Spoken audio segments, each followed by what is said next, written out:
Okay, Hi videos. guys. Video started. Now goes to start the audio. Okay, Alex, you got this. We got this. Hopefully this works. Okay. We do have a backup plan if it doesn't. We do. And it looks like it works. Alright, so hi guys, welcome back to our podcast. I'm Alva. And I'm Alex, and I got a bucket hat on again. We have a very special guest with us here today. Do you want to introduce yourself? Sure. I'm Scott Wilkerson. Y'all brought me here about martial arts, or Yes. just gonna Yes. randomly talk? I'm a 6th-degree black belt, and I run a school in Plano, Texas, martial arts school. There you go. Nice. And what's the mission of your school? Oh, I like to hit kids. And that's not the ultimate. The ultimate mission, my ultimate goal is to remove fear from my students. There you go. Now, what drove you to want to do that? My first instructor, There you go. he was kind of mean. Oh, yeah? Yeah. So, in that school, only the strong survived. Yeah. So we got beat up like every day, and I decided that I wasn't going to allow anybody to treat me like that. And when I opened up my school, that kind of became a mission that I was going to train people so that they also would not allow people to treat them bad. So There you go. Yeah. So how long ago did you start the Impact? Impact, Yeah. 2005, 2006, Okay. 2007, somewhere around there. Yeah, on. That's when we were born, so. Oh Yeah. gosh, I feel old for sure. Now, was that your first school, or? No. I got my first school right out of high school. Oh, there you go. Really? And yeah, my second instructor gave it to me, and my dad shut it down because he said, "You're too young to own a business." Sent me to college for a semester, and then within the next year, I had another school opened up in Clinton, Mississippi, and then I opened up another school in Byron, Mississippi. So I had two at the same time, and then we moved here, and I worked for somebody. That's where I got my college education, because that guy was one of the most successful schools in North America at the time. So Okay. Wow. Now, he trained me, and then after that, I just kind of fell into the school that I'm in right now. there you go. Was that always like something you wanted to do? Like, did you start taekwondo at a young age and like martial Well, arts? I started when I was 13.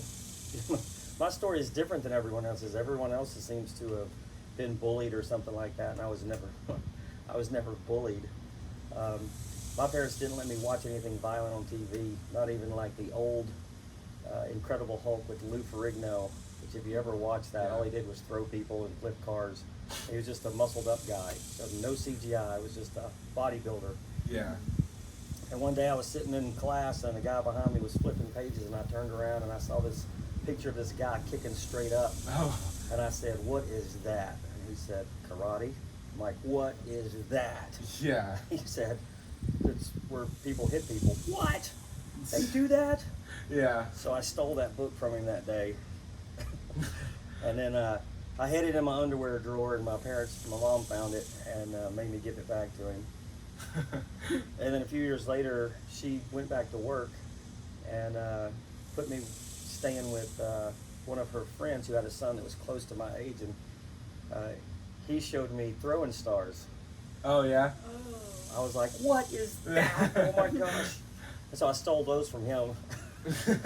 And then my mom saw me outside throwing them against a tree, and she made me take them back. And then I was interested in the ninja stuff in the beginning, so Yeah. I only studied ninjutsu, all magazines, books, whatever I get my hands on. And she said, and I started making my own weapons, and she said, "If you give up all of this ninja stuff and give me those weapons and promise to never do that, then I'll put you in," she said karate, and she already had a karate school picked out, but Daryl was supposed to start in Okay. taekwondo, so she put me in the same taekwondo school as him. There you go. So that's how I got my start. I knew Po-Un pattern, which was a black belt pattern, before Yeah. I ever walked in the door. I knew all the kicks of taekwondo and everything. Okay. Once I saw it, I just fell in love with it. It was never a question. It was instant. Yeah. Yeah. That's great. And then got my black belt in a year and 10 months. There you go. And I was there 3 times a week, every week, and then I took all the swings off the swing set in the yard, and we kind of lived on a farm, so I got a feed sack and I filled it with dirt and hay and hung it from the swing set, and that was my punching bag. And all that was kind of before I ever started martial arts. And then I got started and I worked on it less, but I was always at the school. We got our black belt, and the instructor said, "What do you want to be, an instructor or a champion?" And there were 3 of us that got our black belt at that test, and one of them said instructor, the other one said instructor, and I said both. Yeah. I didn't even know what the options were. Yeah. All of it. I'll just do all of it. All of it. So, There you go. and then when I was, I don't know, 16, he was leaving me with the school. So I've always, Yeah. just from the moment that I saw it, I just kind of fell in love with it and trained Yeah. crazy from then on. That's how I got started in it. There you go. Now you mentioned you went to college. Just for a semester. What did you do in that semester? Like, what was it? Sales and marketing. Okay. And the reason I chose sales and marketing is because that would help me run a school better. There you go. Yeah, So, definitely. How was your college experience? Did you have fun? I didn't want to go to college. Oh, you didn't? I just wanted to get out and get to work. I'm a worker. I just wanted to Yeah. get it started. Yeah. So that was my focus. There you go. The quicker I get started, the quicker I get finished. So let's not put it off. That's very true. Can I ask, like, what life skills martial arts have taught you? Because I don't do martial arts like you both do. Oh my gosh. Work ethic, courtesy, honesty, self-control, responsibility. When I opened up my school in Clinton, Mississippi, I sat down and wrote out every life skill that people had said were associated to martial arts. And it was about 2 or 3 pages. So, you know, it gets into leadership and different things. Martial arts is known for just like 4 or 5: courtesy, honesty, self-control, responsibility, and discipline. And they threw victory on the end. Americans did. It's not actually a main part of Taekwondo, but Okay.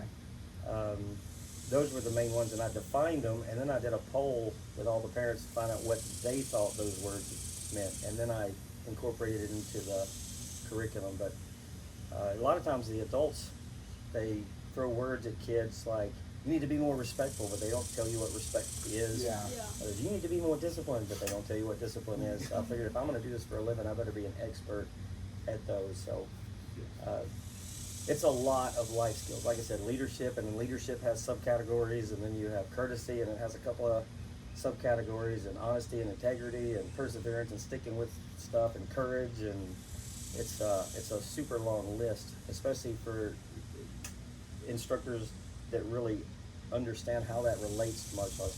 For so long, it's just been a byproduct of training Yeah. instead of a focal point of training, and that's one of the things that kind of separates me from everybody else. Is we're all about the life skills, and that's first, and then the martial arts is second. And some people do martial arts first, and life skills just kind of follow along. Okay. Interesting. Now, I've noticed whenever I'm like doing training with Pal and then training with you are a lot more relaxed. Oh yeah. Have you always been that relaxed type of teacher? No. Or no? No, it was much harder. As a matter of fact, the way that I was trained was my only perspective of how to do it. So it was Okay. harsh. So when I got my school, it was harsh. And Yeah. only the strong survived in there and all like that. And then I moved here, and the guy who hired me said, I want you to do in my school what you do in your school. And so I did, and he came to me and said, that's too mean. You're gonna need to be nice to everybody. And I said, well, you wanted me to do what I do, Yeah. and it's not super nice. And he goes, look, you come up with a team, call it the elite team, pick out 15, 16 kids that you think can handle that kind of training, and that's your release. And Okay. everyone else you be nice to. And that's where I have a special program that I Yes. still teach to this day called the elite team, and I go back to the guy that I was. Oh, okay. And I still teach that hard. So that's my favorite kind of teaching, because it's the most effective in the shortest amount of time. Yes. Everything else is, a 4 or 6 month process, and I can do it in a couple of days teaching like that. But no, I haven't been laid back. But I have noticed from working with kids that when you push and push and push and push and push, they that doesn't, give that atmosphere of no fear that I want to promote. Yes. I want them to be. I've learned that they perform better when they're relaxed. And that is Yeah. something that I've noticed while teaching, is sometimes we'll be a little bit harsher to them, and that's whenever they don't understand it mostly. Well, if they do, Because it scares them a little bit. Yes, you know? but when we're relaxed and we're not messing around but having fun with it, that's when they'll understand it, and I'll see them start to use that more often than whenever we relax. And you probably know from your training when you're yelled at and yelled at and yelled Yes. at, it's hard to do what the instructor is yelling at you to do. Yes. And I'll let you choose. You know, Yes. I'll say, hey, this works better. You got to have courage enough to try it, and then you try it and it works, and you're like, okay, I'll do that from now on. So it's a little bit longer process, but my instructor yelled at me too, and I can remember him yelling at me and me not being able to do what he was yelling at. Then I would have to make up an excuse when why didn't you do what I told you to do? And then my second instructor was a little bit more laid back, and he wasn't a yeller, but he would use logic and ask questions afterwards, and not necessarily in anger, just ask questions, and so I was relaxed and I would answer them. Sometimes when people ask you those aggressive questions, you just blurt out the first thing that pops in your head. I want the students to think about it. Yes. If they think about it, then it kind of becomes a part of them, and then they can do the thing that you want them to do. So I like the relaxed one. It's a little bit easier. Takes a little bit longer, but I like being laid back. And if it's not fun for me, I don't want to do it either. So. There you go. What would you say your favorite part of like teaching is? Oh gosh, I love watching a kid overcome obstacles, and you can actually see when the fear leaves them, whether it be breaking boards their first time, or sparring their first time, or just walking into a class, or getting their first stripe, or going to their first testing. And there's so many experiences that martial arts provides that promote the life skills naturally, but that's what I love doing, is watching that light bulb go off. Yeah. And them get it. You know, like when my chill out style of teaching and everything, and you were very ego driven when you fought, and now you're super relaxed and things are way easier for you. Yes. To watch that light bulb moment where you're like, okay, I got this. I understand. That's my favorite part. Yes. And I try to duplicate that with every single student that stands in front of me. So. Okay. Interesting. Alright, so like, what do you prefer, your old school or this one that you have now? This is the biggest, nicest school that I personally have ever owned, so I like it way better. Alright, and do you enjoy that your sons teach the Taekwondo with you? Yes, that's super cool. It's a family business. I've never been one to hire people from outside to come into the school. I like to train them myself. It fixes a lot of problems or prevents a lot of problems. Yes. Yeah. I've only hired one person that was outside my school. He didn't last very long. He hurt himself. It wasn't because I threw him out. Okay. He went to one of those indoor surfing places or something like that. Okay. And he hit his head on the side and got a really bad concussion. Yeah. And it messed him up for a while. So it wasn't anything that I did, or Yeah. It was. he just stopped coming because it was like 6 months. It was a really bad concussion. Oh. Had to be in the dark all the time, no stimulation, like no different light colors, and couldn't watch TV, Wow. stuff like that. It's crazy. Everybody else has been somebody that I trained personally up from white belt to black belt, and then they teach for me. Wow. I think that's what I enjoy about my teachings, because we're not necessarily a family, but it feels like it because we've all been there from the start, and now we're up together, and it's like I know them, I can trust them, and there's no real. Yeah, and it's shared experience. Yes, we've all basically had the same experiences. We've got different ones, but the main core things are right there. Absolutely. Went through the same like steps, diversity. Yeah. That makes you a family. A Yes. family is a group of people. It may be biological or not, but they share experiences together. Yes. They share these moments that nobody else gets to share, just this little group. Yes. And that's what makes a family. So it actually is a family to me. Yeah. That's the fun thing about teaching that. Yeah. So you say your favorite thing about teaching. What about your favorite thing about like owning or like driving, like owning the place, the gym, taking care of the gym, teaching like the new generation? Like, what are your thoughts on like? I like the freedom that it gives, running your own business. to me, it makes me not not a slave Yeah. to the job because I enjoy going there. Yeah. If I work for someone and they tell me what time I got to get up, what time I got to go work, when I can take a break, I don't work well in that particular environment where someone else is dictating to me my schedule, and then you can leave at 5 o'clock, and I don't. That to me is a form of slavery. Yeah. But when you run your own business, like Mr. Powell, he gets to go camping and stuff like that he enjoys. Yeah. I enjoy being at the school. Yeah. That is like one of my favorite places to be. So it gives me freedom, and I can take my break whenever I want. Yeah. If I don't want to teach, then I'll miss a day. But if I miss 2 or 3 days, then something's not right in my life, and I have to get back to it. So Yes. I'm not a huge vacation taker because I don't want to miss something. Yeah. I got to be there. Yeah. Yeah, definitely. Now, speaking of your son, when did you start teaching them Taekwondo? When they were in the belly. Oh, okay. So it was just always, their whole lives has just been. Yeah, they don't have a memory of when they started, especially at a school, Yeah. because it was pretty seamless. And we have pictures of Justin when he was probably 9 months old, holding onto the bed in nothing but a diaper, and his mom is sitting in front of him with her hand up, and he's kicking it. There you go.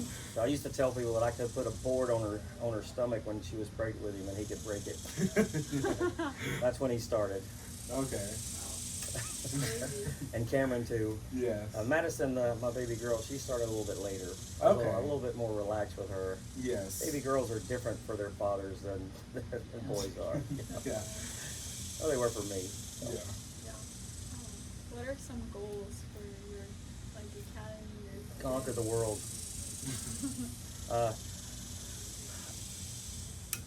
Some of the things that I'm super proud of is some of the people have been valedictorians of their school. Some of them have been valedictorians of their college graduating class. Them to be successful is my ultimate goal. I don't necessarily want to, pass on the torch and have a bunch of people open up schools. What I want is for them to be successful in whatever they choose and not be afraid to try things. Yeah. So if I accomplish that is like ultra cool for me. But Definitely. Yeah.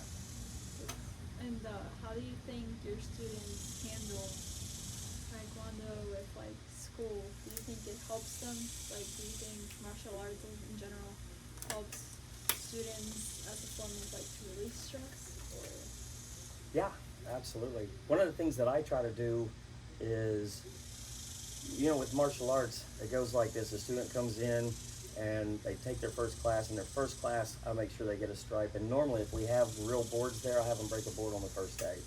And then they have success on day one with 2 things. They get a stripe and they break a board. And then they earn more stripes. And that kind of is Cool. grayed out to them a little bit. But then they go for a testing and they have to show up on a special day, and then they get their new belt, and that's their next thing. So they had success again. And then they come to class and they earn more stripes, then they get another belt, so it's success after success after. They have a history of success over a period of time, going from white belt to black belt. So that to me affects them in school. And I talk to them about leadership and that kind of thing. What I want them to do is the secret sauce in what I do is I get people to want to do better. Yes. That's part of that goal of, like I said, removing fear. But instead of a coach telling you to do something, you just do it. Instead of a teacher telling you to do something, you just do it. And that's what I try to accomplish. And I use the martial arts. Look at all these successes that you've had. And it doesn't matter what you do. You choose to be good at school, band. I want them to be successful in all that they do. So we talk about school a little bit, but generally speaking, when they're training at the school, they have this underlying desire to do better, whether it be at school or baseball or soccer, and that's what I want for them. So they do tend to do better in school because of that. Yeah. But I'm very particular about, don't do it because someone told you to. Do it because you choose to, and that's where power lives. Is if you choose to do something, then you'll be motivated, and you'll wake up early and stay late, and that to me is work and life and that kind of thing. So. Yes. Now, I've noticed you've done multiple martial arts, right? Which ones have you done? Taekwondo, Jiu-Jitsu, Ninjutsu. Studied most of it myself, Okay. but I trained in Jiu-Jitsu. Studied a little bit of Muay Thai. Everything when I first started was about training.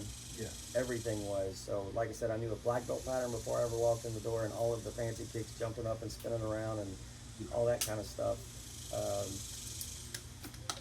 So when you train like that and you put as much thought into it that I have, and you get the concept behind the martial arts, like Muay Thai is knees and elbows and clinches and sweeps. Yeah. The main kicks they use is front kick and round kick.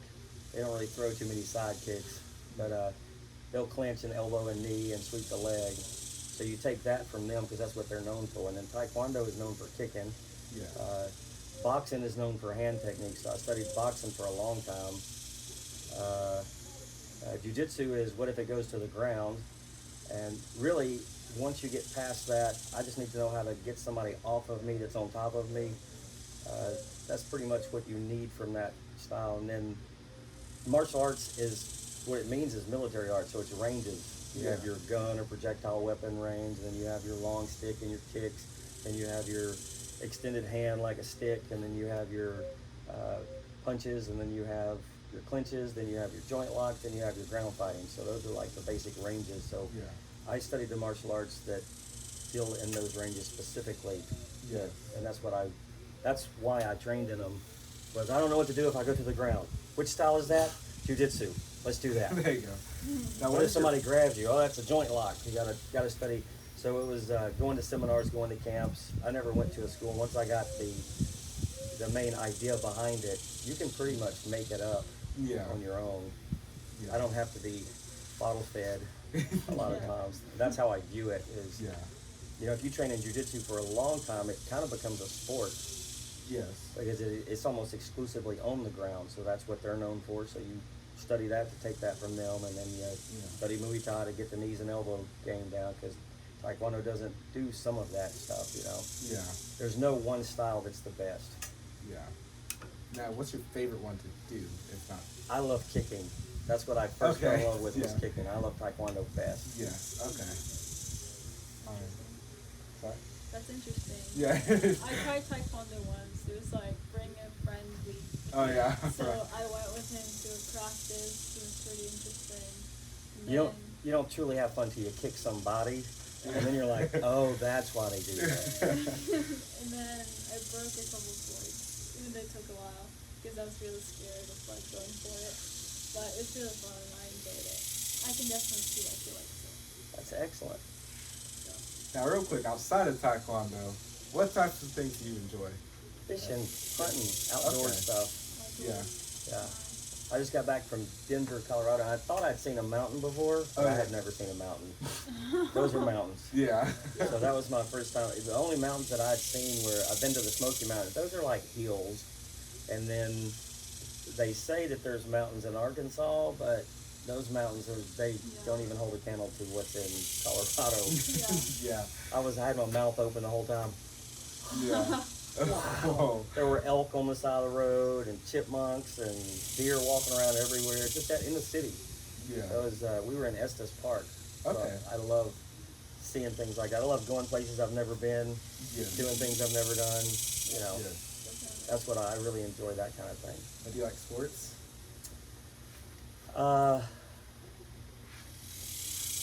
Well, I love sports. I mean, like, do you like watching like football and stuff? besides martial arts. No, it's even hard for me to watch martial arts on Oh, yeah. TV. I'm a participator, so I don't like to watch it. I like to do it. So if Yeah. instead of watching football, and yelling at a TV, Yeah. go outside and throw the football. and Yeah. that's more satisfying than watching Watching it. that kind of thing. So I don't watch any sports on TV. Okay. One time I was into tennis and Yeah. tried out for the tennis team when I was in high school and made the tennis team. But the practices and the games were at the same times that I taught, and on the weekends it was tournaments. And I do martial arts tournaments on the weekends, so I had to quit. Yeah. But I used to watch Andre Agassi and Pete Sampras. Yep. That's his name. And who's the guy that would throw a fit? And McEnroe, John McEnroe. All those guys. Those are the people that I watched on TV. I watched that just to get the technique. Yeah. But Yeah, I play tennis. I know I heard you say that enjoy earlier. tennis. I enjoy tennis. Yeah. It's really great. I still like tennis to this day. I just don't get to play that much. Yeah. Yeah. So But I like tennis because it's like a sport that even when you're older, you can keep playing it. Yeah. It's like a sport you can play for the rest of your life. So it's really absolutely. Now, just lost my train of thought as I had the question in my head. you got it. Oh. It's real hard. What was the biggest tournament you ever competed in? Oh, Biggest fight? the biggest tournament I've ever competed at was the Battle of Atlanta. Okay. That's an open tournament style. Like ours is a closed tournament. It's Yeah. just pretty much Taekwondo people, but open tournaments are Kung Fu, Karate. I even had ninjas show up at tournaments before. And different forms of karate, Isshin-ryu, Shotokan, Shorin-ryu. So it was probably, gosh, 2,000 or 3,000 people back then. It was a Okay. lot. It was huge. Did you win it? Or? No, Oh.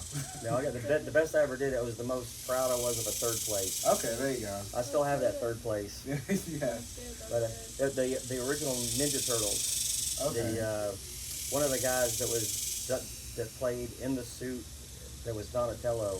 Okay. At those tournaments, they have special teams like Team Paul Mitchell, the hair care people. They have Yeah. they have a martial arts team. They're one of the best in the world. Yeah. And I was going against a guy from Team Paul Mitchell, and the guy that played in the Donatello suit, he didn't like Team Paul Mitchell. And I did a spin heel kick and hit the guy in the head. They didn't give me the point because my hand was on the floor. Yeah. And at those tournaments you can protest. He stepped in and protested, and I was like, that's Donatello. Oh my gosh. Yeah. And he did it twice because I thought it'd be funny to hit the guy again. So I did a spin heel kick, hit him in the head again. And I wound up beating him. And then the next guy had his way with me. Yeah. He was really good. Yes. Those guys are really, really good. So that was the biggest tournament and probably the most memorable one. Yeah. And then I told you about Raymond Daniels. I used to Yeah. watch him and his little tricks that he would do. He was at the tournaments that I would go Okay. to.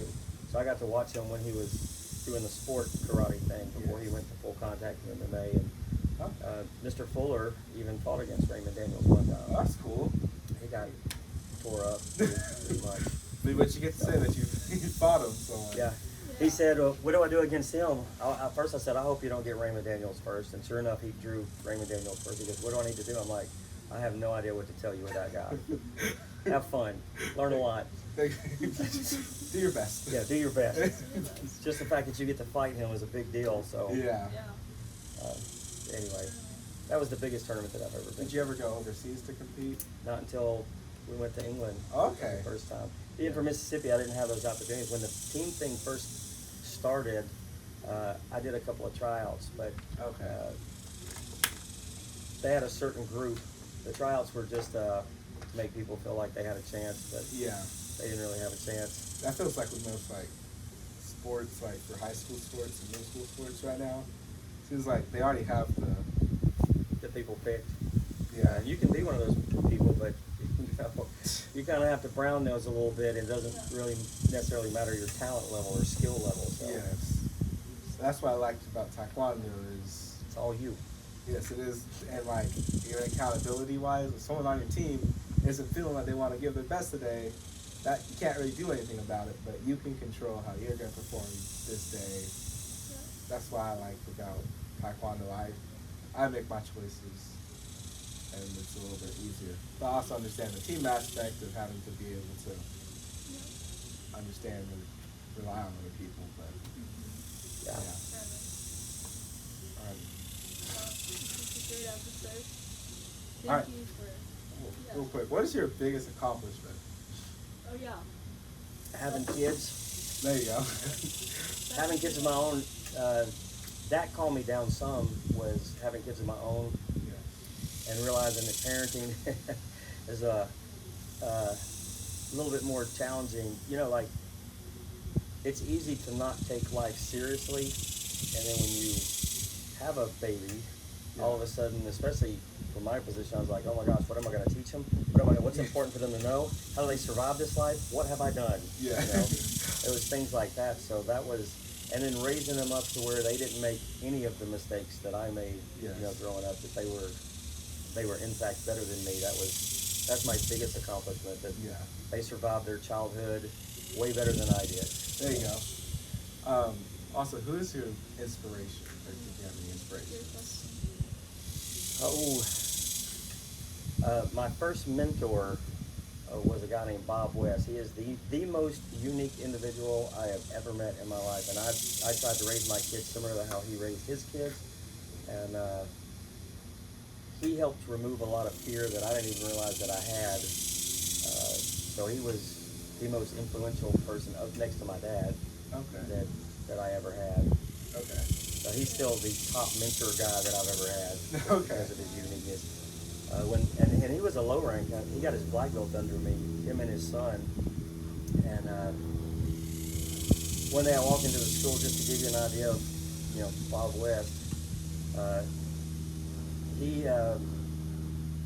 Well, first of all, the way I met Bob West was through Master Wadley. Okay. He trained under Farron Wadley, Master Wadley's brother. Okay. And he calls me when I'm in college and says, hey, I've got an opportunity to move to Mississippi, Alabama, or Georgia with my job. And they tell me that you're a good karate instructor and you're very talented. And I said, there's no karate school here. My dad's making me go to college, so there's nothing here. Yeah. And we talked for a little while, and then we got off the phone. I was like, well, that would have been cool. Next thing you know, I'm in college, and he calls me and says, hey, I wound up moving to Mississippi. And I said, why? He goes, because we're going to open up a school together.